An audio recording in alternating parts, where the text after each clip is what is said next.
రేపు గుంటూరులో వైఎస్ఆర్ కాంగ్రెస్ పార్టీ ఆధ్వర్యంలో యువభేరి కార్యక్రమాన్ని జరుపుకోబోతా ఉన్నాం. యువభేరి కార్యక్రమానికి సంబంధించి ఇక్కడ అన్ని ఏర్పాట్లు కూడా జరుగుతూ ఉన్నాయి.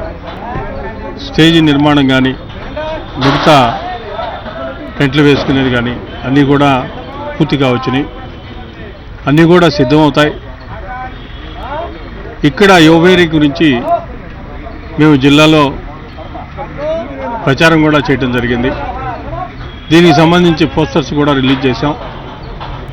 ప్రజల్లోకి ప్రత్యేక హోదాల గురించి ప్రజల్లో ఒక చైతన్యం తీసుకురావాలి, అందున ముఖ్యంగా విద్యార్థుల్ని చైతన్యవంతులను చేయాలి అనే ఉద్దేశంతో ఈ కార్యక్రమాన్ని తీసుకోవడం జరిగింది.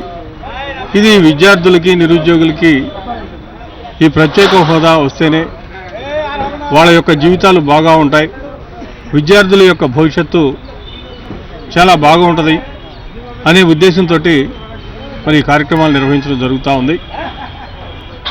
ప్రత్యేక హోదా వస్తే ఈ రాష్ట్రానికి జరిగేటువంటి ప్రయోజనాల్ని చాలా సోదాహరణంగా ఇప్పటికే వివరించడం జరిగింది. ప్రత్యేక హోదా వస్తే ఈ రాష్ట్రానికి ప్రత్యేకమైనటువంటి రాయితీలు వస్తాయి. దాని ద్వారా పరిశ్రమలు స్థాపిస్తారు. దాని ద్వారా విద్యార్థులకి అందరికీ కూడా ఉద్యోగ అవకాశాలు పెరుగుతాయి. దాని ద్వారా రాష్ట్ర ఆర్థికాభివృద్ధి కూడా పెరగడానికి అవకాశం ఉంది. రాష్ట్రం కూడా అన్ని రకాలుగా అభివృద్ధి చెందుతుంది, పరిశ్రమలు వస్తాయి. మరి మిగతా కార్యక్రమాలు కూడా బ్రహ్మాండంగా జరగడానికి అవకాశం ఉంది. ప్రత్యేక హోదా వచ్చినటువంటి రాష్ట్రాల్లో పరిశ్రమలు ఇబ్బడి ముబ్బడిగా వచ్చినాయి. పరిశ్రమలు పెట్టడానికి కావాల్సినటువంటి రాయితీలు ప్రభుత్వం కల్పిస్తుంది. కాబట్టి ఎక్కడైతే ఎంకరేజ్మెంట్ ఉంటుందో, ఎక్కడైతే ప్రోత్సాహకాలు ఉంటాయో అక్కడ వ్యాపారస్తులు పోయి వ్యాపారం చేయడానికి ముందుకు వస్తారు. మన రాష్ట్రం ఏర్పడిన తర్వాత చంద్రబాబు నాయుడు గారు ఈ రాష్ట్రంలో పరిశ్రమలు పెట్టడానికి, మిగతా సంస్థలు పెట్టడానికి, నిరుద్యోగ సమస్యను తగ్గించడం కోసం ఆయన తీసుకున్నటువంటి చర్యలు ఏమాత్రం కూడా లేవు.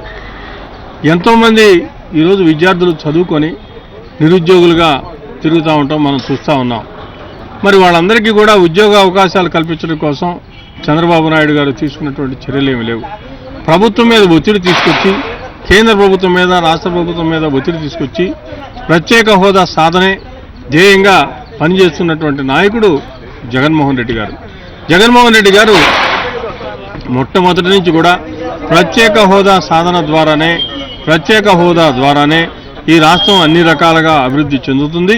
విద్యార్థులకు కానీ, మిగతా వర్గాలకు కానీ, అన్ని వర్గాలకి కూడా ప్రత్యేక హోదా ద్వారా లబ్ధి చేకూరుతుందని చెప్పి ఆయన నిరాహార దీక్షల ద్వారా కానీ, సభల ద్వారా కానీ, ధర్నాల ద్వారా కానీ, యువభేరీల ద్వారా కానీ ఎన్నో రకాలుగా ప్రజలందరికీ కూడా తెలియజేయడం జరిగింది. మరి ఈ పరిస్థితుల్లో గుంటూరులో యువభేరీ కార్యక్రమం జరగబోతా ఉంది. గుంటూరులో ఉన్నటువంటి విద్యార్థులందరికీ కూడా మేము మనవి చేస్తూ ఉన్నాం. ఈ సభకు విచ్చేసి జగన్మోహన్ రెడ్డి గారు చెప్పేటువంటి మాటలు విని ప్రత్యేక హోదా సాధన ద్వారా మనకి ఎంత లాభాలు ఉన్నాయో, మన రాష్ట్రానికి ఎంత భవిష్యత్తు ఉందో, మన విద్యార్థులకి ఎంత భవిష్యత్తు ఉందో ప్రత్యేక హోదా ద్వారా ఈ మొత్తం కూడా తెలుసుకోవాలని చెప్పి మిమ్మల్ని అందరినీ కూడా కోరుతూ, ప్రత్యేక హోదా కోసం సాధన చేస్తున్నటువంటి, ప్రత్యేక హోదా కోసం ఉద్యమం చేస్తున్నటువంటి జగన్మోహన్ రెడ్డి గారికి అన్ని రకాలుగా కూడా మీరందరూ కూడా అండగా ఉండాలని చెప్పి విద్యార్థి లోకానికి మొత్తానికి కూడా విజ్ఞప్తి చేస్తా ఉన్నాం. రేపు ఉదయం 10 గంటలకి మీరందరూ కూడా ఈ సభకు విచ్చేసి సభను విజయవంతం చేయాలని చెప్పి కోరుతా ఉన్నాం.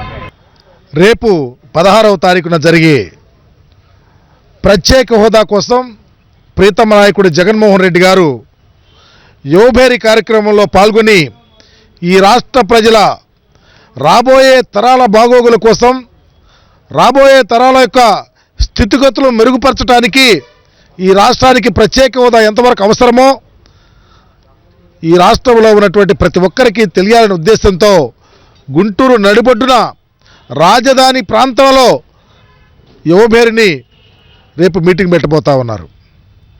ఈ రాష్ట్ర ప్రజలందరికీ ప్రత్యేక హోదా ఎంతవరకు అవసరమో, ప్రత్యేక హోదా తీసుకొస్తానన్న పార్టీలు ఏ విధంగా చేతులెత్తేసినాయో, పర్టికులర్గా ఈ రాష్ట్రానికి పరిపాలిస్తున్నటువంటి ప్రభుత్వం అధినాయకుడైన చంద్రబాబు నాయుడు కుయుక్తులన్నీ రేపు ప్రజలందరికీ తెలిసే విధంగా ప్రత్యేక హోదాను ఏ విధంగా తాకట్టు పెట్టాల్సి వచ్చిందో, అందుకనే ధీరోదాత్తుడైన నాయకుడు జగన్మోహన్ రెడ్డి గారు రాష్ట్ర వ్యాపితంగా ప్రజలను సమాయత్తం చేస్తూ యువత విద్యార్థులను కథం దొక్కే విధంగా ముందుకు తీసుకొచ్చి ప్రత్యేక హోదాను రక్షించుకోవాలా, ప్రత్యేక హోదా ఈ రాష్ట్రానికి అవసరం, ఈ రాష్ట్ర ప్రజల బాగోగులు ప్రత్యేక హోదాతో ముడిపడి ఉన్నాయి, చంద్రబాబు నాయుడు గారు ఈ రాష్ట్రాన్ని తాకట్టు పెట్టేసే పరిస్థితిలో ఉన్నాడు, ఇప్పటికే పెట్టేశాడు, అతను ఓటు నోటు కేసులో ఇన్వాల్వ్ అయిన తర్వాత ప్రత్యేక హోదాను గాలికి వదిలేశాడు. అందుకనే సమాయత్తం అవ్వండి, అగ్రహారాలు బీడైన ఈ రాష్ట్రాలు బీడికి జగన్మోహన్ రెడ్డి గారి నేతృత్వంలో ఖచ్చితంగా ప్రత్యేక హోదా తీసుకురావడానికి మీరంతా యువత కథం దొక్కాలని ఆ కోణంలోనే రేపు బ్రహ్మాండంగా గుంటూరులో ఎన్నో శక్తులేకమైనా సూర్యకాంతిని ఏ విధంగా ఆపలేరో రేపు జగన్మోహన్ బ్రహ్మరథం పట్టడానికి విద్యార్థి లోకం ముందుకు వస్తూ ఉంది. అందుకనే ఈ రాష్ట్రానికి ప్రత్యేక హోదా అవసరం, ఆ అవసరాన్ని గమనించమని జగన్మోహన్ రెడ్డి గారు తీస్తున్నటువంటి ఈ యొక్క ఉద్యమానికి చేయూతనివ్వాలని అందరూ మేధావులు, వ్యాపారవేత్తలు, విద్యార్థులు, యువత జగన్మోహన్ రెడ్డి గారికి ఆశీస్సులు ఇవ్వాలని చెప్పేసి ఎదురు చూస్తూ ఉన్నారు. ఆ కోణంలోనే బ్రహ్మాండంగా రేపు గుంటూరులో జరిగే మరి యొక్క మీటింగ్ సక్సెస్ అవుతుందని, సక్సెస్ అవ్వాలని మేమందరం ఆకాంక్షిస్తూ ఉన్నాం. నా పేరు తాడిపర్తి సాయిరెడ్డి. రేపు అంటే ఈ నెల 16వ తారీఖున వైఎస్ జగన్మోహన్ రెడ్డి గారి ఆధ్వర్యంలో ప్రత్యేక హోదా అంశంపైన యువబేరి కార్యక్రమం గుంటూరు నడిబొడ్డున నల్లబాడులో జరుగుతూ ఉంది. ఈ కార్యక్రమానికి మా చిల్లూరుపేట నుంచి మర్రాషేర్ గారి ఆధ్వర్యంలో భారీ ఎత్తున విద్యార్థులు, యువకులు మొత్తం పాల్గొని కార్యక్రమాన్ని జయప్రదం చేస్తాం. అయితే చంద్రబాబు నాయుడు గారు ముఖ్యంగా మాకు 4 హామీలు ఇచ్చారు. 1 వ్యవసాయ రుణమాఫీ చేస్తామన్నారు, 2 డోక్రా రుణాల మాఫీ అన్నారు, 3 ప్రతి ఇంటికి ఒక ఉద్యోగం అన్నారు, 4 నిరుద్యోగ భృతి అన్నారు. అయ్యా చంద్రబాబు నాయుడు గారు మిమ్మల్ని ఒకటి అడగదలుచుకున్నా, మీరు ప్రతి ఇంటికి ఒక ఉద్యోగం ఇస్తా అన్నారు, ఉద్యోగం ఇవ్వకపోతే 2000 రూపాయలు నిరుద్యోగ భృతి ఇస్తా అన్నారు. ఈ లెక్కన మన ఆంధ్రప్రదేశ్ రాష్ట్రంలో 13 జిల్లాల్లో ప్రతి సంవత్సరానికి 4 లక్షల మంది విద్యార్థులు బయటకు వస్తూ ఉన్నారు. మీరు అధికారంలోకి వచ్చి 3 సంవత్సరాలు అయింది. 3 సంవత్సరాలకి నెలకు 2000 రూపాయలు చొప్పున ప్రతి విద్యార్థికి 76,000 రూపాయలు మీరు అప్పుగా ఉన్నారు. అయ్యా చంద్రబాబు నాయుడు గారు మిమ్మల్ని ఒకటి అడగదలుచుకున్నాం, మా అప్పు మీరు ఎప్పుడు కడతారయ్యా చంద్రబాబు నాయుడు గారు? ప్రతి ఒక్క విద్యార్థికి మీరు 76,000 రూపాయలు అప్పు ఉన్నారు. మీలాగా మీ పార్టీ వాళ్ళలాగా మేము కాల్ మనీ ఎక్కువ ఇంట్రెస్ట్ వేయడం మాకు చేత కదయ్యా, మేము ధర్మం వడ్డీ వేస్తాం, మాకు వడ్డీ కూడా అవసరంలా, మా 76,000 రూపాయలు ఇవ్వండి. మాకు జగన్మోహన్ రెడ్డి గారి మీద నమ్మకం ఉంది. మేము జగన్మోహన్ రెడ్డి గారితో ఆయన ఏ కార్యక్రమం తలపెట్టినా ప్రత్యేక హోదా కోసం మేము ముందు నడిపిస్తాం కార్యక్రమాన్ని. చూసుకోండి, మన తమిళనాడులో జరిగిన జల్లికట్టు ఆదర్శంగా తీసుకున్నాం. జల్లికట్టు అది ఒక ఆట అని మీరు నోటికి వచ్చినట్టు మాట్లాడుతూ ఉన్నారు. మీరు ప్రత్యేక హోదా వద్దు, ప్రత్యేక ప్యాకేజ్ కావాలి, మీరు మీ జోబులు నింపుకోవడానికి అన్ని మాట్లాడుతూ ఉన్నారు. అవసరమైతే మా గుంటూరు చిల్లూరుపేట మర్రాషేర్ గారి ఆధ్వర్యంలో చిల్లూరుపేట నుంచి ప్రత్యేక హోదా ఉద్యమాన్ని ఉధృతం చేస్తాం, దేనికైనా సహిస్తాం. అంతేగాని మీరు మీ చేతగాని కోతలు చెప్పి మాట్లాడితే ఊరుకోము. మేమే ముందుండి, విద్యార్థులే ముందుండి సభను జయప్రదం చేస్తాం. మీరు పీడీ యాక్ట్లు పెడతా ఉన్నారు, సభకు వస్తే 100 పీడీ యాక్ట్లు పెట్టుకోండి, మేము భయపడాం.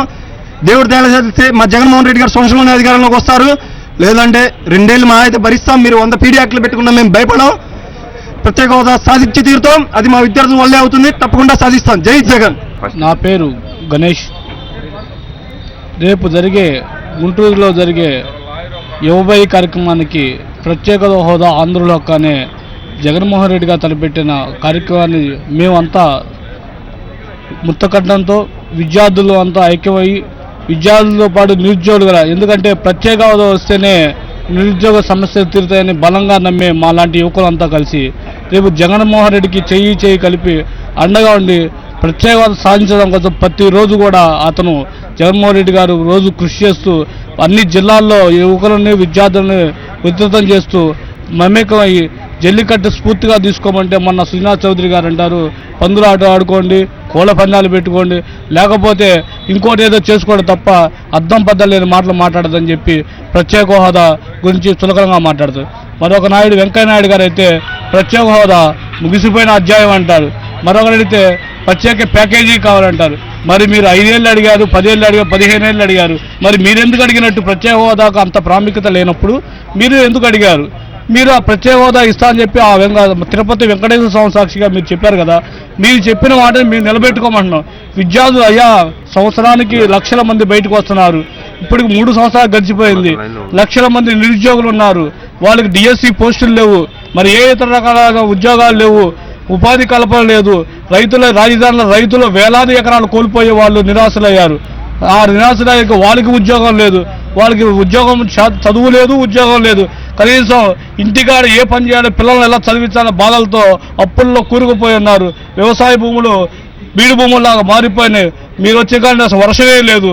ఇంతవరకు కనీసం పశువులకు గ్రాసం కూడా లేకుండా పక్క రాష్ట్రాలకు వెళ్ళి కొనుక్కునే పరిస్థితి. ఒక ట్రక్కు గడ్డి తీసుకుంటే 24,000 రూపాయలు వెచ్చించి పశువులు పెంచే పరిస్థితి ఉంది. ఈ రోజుల్లో కనీసం ఆర్థిక స్తోమత లేకుండా ఎన్నో వందల కుటుంబాలు, వేల కుటుంబాలు వలసలు పోయే పరిస్థితి మన రాష్ట్రంలో వచ్చినట్టు ఎంత దౌర్భాగ్య పరిస్థితులను ఆలోచించండి. ఈ ప్రత్యేక హోదా రావటం వల్ల ఎంతో కొంత ఉద్యోగాలు వస్తాయి. మన జనం మన దగ్గర ఉంటారు, సశక్తితో పైకి వస్తారు. మీరు అన్నారే మన జాతీయ మహిళా సదస్సు అని ఒకటి పెట్టారు. ఆ రోజు రోజమ్మ గారిని మీరు ఎందుకు అడ్డగించారు? జాతీయ మహిళా సదస్సులో ప్రతిపక్షం కూడా ఉంటేనే కదా దానికి మహిళా సదస్సు అని ఒక పేరు ఉంటుంది. ఆ మహిళా సదస్సులో మా మహిళా రోజమ్మ గారిని మీరు బయటికి నెట్టారు. కనీసం మీ మిత్రపక్షమైన పురంధేశ్వరి గారిని కూడా మీరు ఆహ్వానించాలంటే అంటే మీకు అనుకూలమైన తీసుకొని మీకు సానుకూలంగా మాట్లాడుకొని మీరు ఒక ఈవెంట్ కండక్ట్ చేసుకుని తప్ప ఒక ప్రత్యేక హోదా కానీ, రైతుల గురించి కానీ, వ్యవసాయ కూలీల గురించి కానీ, మరి ఏ ఇతర విద్యార్థుల గురించి కానీ మీరు స్పందించకుండా మీకు అనుకూలం ఉంటేనేమో అది శభాష్ అంటూ, లేకపోతే ఇది సందర్భం కదా అసందర్భం అని చెప్పి ఒక విద్యార్థి అడిగిన క్వశ్చన్ మీరు ఎందుకు మీటింగ్ పెట్టారు, మీకు ఎక్కడైనా ఏమైనా లోపం ఉందా అని అడిగితే ఉంది సార్ మా దగ్గర పలానా జరగట్లేదని అడిగితే ఇప్పుడు కాదమ్మా కూర్చో అంటారు. అంటే మిమ్మల్ని పొగిడి చంద్రబాబు నాయుడు అంటే ఇంకొకరు లేరు అనగానే ఏమో బాగా చెప్పింది, చక్కగా చెప్పింది, నేను కన్నుల కన్నా రాజ్యం అంటారు. కాదు చంద్రబాబు నాయుడు గారు ఇది కాదు ఇదని చేయాలంటే నీకు తెలియదు, తర్వాత మాట్లాడితే ఇంకో సందర్భం ఉందంటారు. కనీసం ప్రత్యేక హోదా ఇప్పటికైనా కళ్ళు తెరిచి 5 కోట్ల ప్రజలు ప్రత్యేక హోదా కావాలని కోరుకుంటున్నారు. మీరు కూడా జగన్మోహన్ రెడ్డి గారు మొన్నే చెప్పారు, ఏ రాజకీయ పార్టీతో సంబంధం లేకుండా నేను అందరితో కలిసి పనిచేస్తాను, మీరు కూడా కలవండి అని చెప్పి అడిగాడు. అంతా సానుకూలంగా అడిగినప్పుడు మీరు కూడా ఒక మెట్టు దిగజారి ఒక మెట్టు దిగి అతను కలుపుకొని మీరు ఢిల్లీలో ప్రత్యేక హోదా గురించి ఒక ప్రధానమంత్రి గారు మీ తరఫున కూడా మీరు కోరాలని చెప్పి మా విద్యార్థులతో మేము అందరం కోరుకుంటున్నాం.